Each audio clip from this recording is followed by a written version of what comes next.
কঠিন সময় পার করছিল লিভারপুল। এমন মুহূর্তেই ক্লাব ও কোচকে নিয়ে মোহাম্মদ সালাহর প্রকাশ্য মন্তব্য ঘিরে শুরু হয় আলোচনা। এই বিতর্কের মধ্যেই একটি গুরুত্বপূর্ণ ম্যাচে একাদশের বাইরে রাখা হয় এই মিশরীয় ফরোয়ার্ডকে।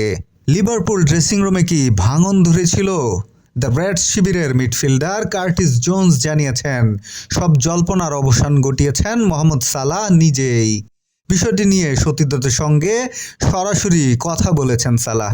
ড্রেসিং রুমে তিনি স্পষ্টভাবে বলেছেন, তার কথায় যদি কারো কষ্ট লেগে থাকে বা কেউ অস্বস্তি বোধ করে থাকেন তাহলে তিনি আন্তরিকভাবে দুঃখিত।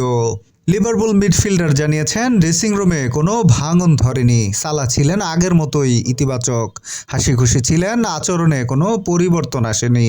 দলের সবাই তাকে আগের মতোই গ্রহণ করেছে।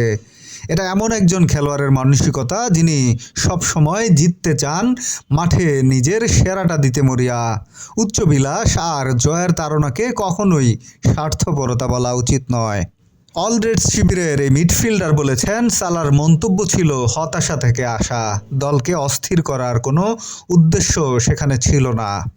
এদিকে দলের এই কাণ্ডারিকে মাঠে ফিরিয়েছে লিভারপুল, তবে এ নিয়ে প্রকাশ্যে আর কোনো মন্তব্য করতে চাননি কোচ আর্নে স্লট। তিনি বলেছেন, পুরনো বিতর্ক টেনে আনলে অযথা মনোযোগ নষ্ট হবে, বিশেষ করে দল যখন গুরুত্বপূর্ণ ম্যাচের প্রস্তুতিতে ব্যস্ত।